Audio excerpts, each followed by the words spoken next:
मैं ये कहूँगा किसान को पैनिक होने की ज़रूरत नहीं है। पेशेंस बनाए रखें, धैर्य बनाए रखें, जल्दबाजी ना करें। कई बार किसान इस तरीके से सोचते हैं कि खाद मिलेगा कि नहीं मिलेगा, मैं 1 बोरे की ज़रूरत है मैं 2 बोरा ले रहा हूँ, 2 बोरे की ज़रूरत है मैं 4 बोरा रख ले रहा हूँ कि आगे मिलेगा कि नहीं मिलेगा। देखिए जो कारखाने हैं वो तो 24 घंटे चलते हैं, 365 दिन चलते हैं। अगर आप एक ही दिन में कहेंगे कि सारे किसानों को एक ही दिन में सब कुछ चाहिए तो वो नहीं मिलेगा। तो लेकिन लगातार जो है उपलब्धता बनी रहेगी और किसान को किसी भी तरीके से पैनिक होने की आवश्यकता नहीं है। और मेरे ख्याल से जो जो खाद की जो उपलब्धता है किसानों को बहुत ही सुचारू रूप से होगी। समय थोड़ा सा 1-2 दिन का आगे पीछे हो सकता है, लेकिन सब किसानों को मिलेगी और बुआई बहुत ही अच्छी होगी। नमस्कार, सिटीजन आवाज़ में आपका स्वागत है। दरभंगा जिला अंतर्गत दरभंगा में जो एकमात्र जो है प्रधानमंत्री किसान समृद्धि केंद्र है शिव ट्रेडर्स के पास, जो पप्पू यादव जिसके प्रोपराइटर हैं, हम वहीं पे उपस्थित हैं। और बात करें, चूँकि रबी फसल है, किसानों को लेकर कई खबर हम लोग चला रहे हैं। यहाँ के जिला कृषि पदाधिकारी से लेकर कई सारे पदाधिकारी का भी हमने इंटरव्यू किया, जिसमें हमने बताया कि किस तरह से किसान परेशान है। कई सारी बात है डीएपी को लेकर जो स्थिति बनी, पिछले साल भी हम लोग खबर चला रहे थे, जिसमें कालाबाजारी को कई जगह हमने रोका। डीएम साहब को भी उस सिलसिले में हमने इन्वॉल्वमेंट किया। इंडोरामा प्राइवेट लिमिटेड कंपनी जो है, जिस कंपनी के पारस डीएपी आप देखते होंगे, पारस के जो भी प्रोडक्ट आते हैं ब्रांड के, उसके कई सारे जो मैनेजमेंट या कई सारे जो एग्जीक्यूटिव हैं वो यहाँ उपस्थित हुए हैं। सीएमओ, सीसीओ, कई सारे रीजनल स्तर पे जो एग्जीक्यूटिव हैं वो यहाँ उपस्थित हुए हैं विजिट को लेकर। क्योंकि जो खादों को लेकर जो स्थिति है, हम लोग देख रहे हैं आपकी जो कंपनी है, आपके कंपनी के भी रैक, लेकिन ये रैक जो है इस बार थोड़ा सा रैक में पिछले बार भी था विलम्ब था, क्या कहेंगे उसको? देखिए जो सरकार का वितरण है इसमें बहुत ही मैं कहूँगा कि सुविधापूर्ण है। और आपको पता होगा कि इंटीग्रेटेड फर्टिलाइज़र मॉनिटरिंग सिस्टम लगाया गया है और जिसमें किसी भी ज़िले में कैसे बुआई चल रही है, किस तरीके की खाद की आवश्यकता है, उसको पूरा मॉनिटर किया जा रहा है केंद्र सरकार के द्वारा, राज्य सरकार के द्वारा। और आप देखेंगे विभिन्न क्षेत्रों में फसल की जो बुआई है वो विभिन्न तरीके से चलती है, कहीं पर जल्दी होती है, कहीं पर देर से होती है, कहीं पर वर्षा पर निर्भर है, कहीं पर सिंचाई के साधन हैं। इसकी व्यवस्था पर जो है जो जिस तरीके से फसल की प्रगति होती है और उस समय क्या रिक्वायरमेंट है, क्या आवश्यकता है खाद की, उर्वरक की, उस तरीके से राज्य सरकार अपनी जो भी रिक्वायरमेंट है वो केंद्र सरकार के साथ में डिस्कस करते हैं। और इसका हर 15 दिन पर पूरी समीक्षा होती है राज्य सरकार और केंद्र सरकार के बीच में। और उसके साथ फिर राज्य सरकार कंपनी के साथ में सारी बात करती है और उसके आधार पर बहुत सारी कंपनियां जो हैं आपके इस प्रदेश में, आपके इस ज़िले में, बिहार ज़िले में कहें या दरभंगा बिहार राज्य में दरभंगा ज़िले में बहुत सारी कंपनियां ऑपरेट कर रही हैं। तो जिसके पास में जिस समय पर उपलब्धता होती है राज्य सरकार उनको उस तरीके से इंस्ट्रक्शन देती है और खाद की उपलब्धता कराई जाती है।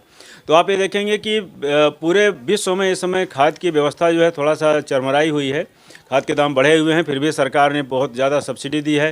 कोशिश है कि किसान को किसी तरीके की परेशानी ना हो आर्थिक रूप से और भौतिक रूप से। उपलब्धता के लिए भी सरकार पूरी तरीके से कटिबद्ध है और जो भी हम कंपनी है, चाहे इंडोरामा है, चाहे और भी कंपनियां हैं, वो समय पर खाद उपलब्ध कराने के लिए पूरी तरीके से तत्पर हैं, प्रतिबद्ध हैं। और विश्व की विषम परिस्थितियों के बावजूद मैं कहूँगा कि अपने भारत देश में खाद की उपलब्धता जो है बहुत ही अच्छी चल रही है। समस्याएं हैं विश्व में, विश्व परिदृश्य में, वो आप सबको विदित हैं। और इस समस्याओं के बीच में जिस तरीके से भारत सरकार ने अभी इसको मैनेज किया है, आई थिंक ये सराहनीय है। अगर बात करें जो कि दरभंगा जिला को लेकर, तो अभी आपकी कंपनी की रैक जो है वो डीएपी को लेकर आगे किस तरह की रैक लगने वाली है? नहीं, डीएपी हमारा इस राज्य में आ रहा है और राज्य सरकार, हमको केंद्र सरकार से आवंटन मिल गया है इस राज्य के लिए और उसके बेस पर, उसके आधार पर राज्य सरकार जहाँ जहाँ पर हमको अनुमोदित कर रहे हैं रेक लाने के लिए, हम लेकर के आ रहे हैं। और शीघ्र ही दरभंगा जिले के किसानों को भी हमारा पारस डीएपी उपलब्ध होगा। अंत में क्या कहेंगे किसानों को लेकर, जो स्थिति खादों को लेकर हम लोग देख रहे हैं, जो कई मारामारी आप लोग खबरों के माध्यम से भी देखते होंगे, जो कि किसान जो है वो खाद दुकानों पे घंटों करते हैं, ये कई जगह कालाबाजारी भी चल रहा है। किसानों को क्या आप अपील करेंगे एज ए कंपनी के रूप में? मैं ये कहूँगा किसान को पैनिक होने की ज़रूरत नहीं है। पेशेंस बनाए रखें, धैर्य बनाए रखें, जल्दबाजी ना करें। कई बार किसान इस तरीके से सोचते हैं कि खाद मिलेगा कि नहीं मिलेगा, मैं 1 बोरे की ज़रूरत है मैं 2 बोरा ले रहा हूँ, 2 बोरे की ज़रूरत है मैं 4 बोरा रख ले रहा हूँ कि आगे मिलेगा कि नहीं मिलेगा।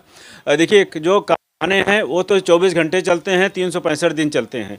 अगर आप एक ही दिन में कहेंगे कि सारे किसानों को एक ही दिन में सब कुछ चाहिए तो वो नहीं मिलेगा। तो लेकिन लगातार जो है उपलब्धता बनी रहेगी और किसान को किसी भी तरीके से पैनिक होने की आवश्यकता नहीं है। और मेरे ख्याल से जो खाद की जो उपलब्धता है किसानों को बहुत ही सुचारू रूप से होगी। समय थोड़ा सा 1-2 दिन का आगे पीछे हो सकता है, लेकिन सब किसानों को मिलेगी और बुआई बहुत ही अच्छी होगी और रबी की फसल की बहुत ही अच्छी उम्मीद है। खरीफ में इस बार बरसात कम हुई है, थोड़ा सा किसानों को कुछ परेशानी हुई है। बरसात ना होने के कारण कुछ एरिया में बाद में जलमग्न भी हो गए थे, ऐसा भी समस्या आई है। लेकिन रबी के सीज़न में हमको ऐसा लग रहा है कि किसानों को भरपूर खाद भी मिलेगी और भरपूर फसल भी होगी, क्योंकि सब ज़मीन में नमी भी अच्छी है। और मैं यही कहूँगा कि आप संतुलित उर्वरक इस्तेमाल करें। जैसे डीएपी के यूरिया की दाम कम है तो कई बार किसान यूरिया ज़्यादा इस्तेमाल कर देते हैं। अगर आप यूरिया किसी रेशियो से ज़्यादा इस्तेमाल कर देंगे तो उसकी कमी हो सकती है। तो आप जितना अनुमोदित जो है डोज है आप उसके हिसाब से अगर आप लगाएंगे तो खाद की उपलब्धता में हमको नहीं लगता कि किसी तरीके की कोई विसंगति है।